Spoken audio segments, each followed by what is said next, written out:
How to unblock someone in TikTok. Hello everyone, welcome back to our YouTube channel Quick Guide. In today's video, I will be guiding you on how to block someone in TikTok.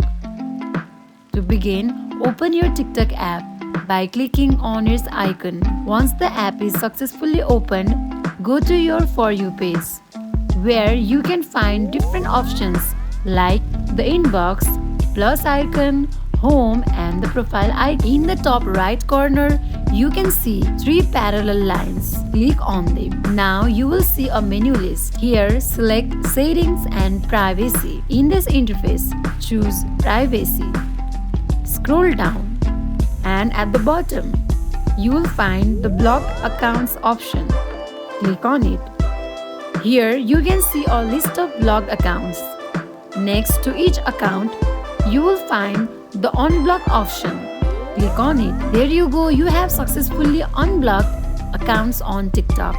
That's wrap for today. If you enjoyed this video, do not forget to like, comment and subscribe to our channel. Thanks for watching.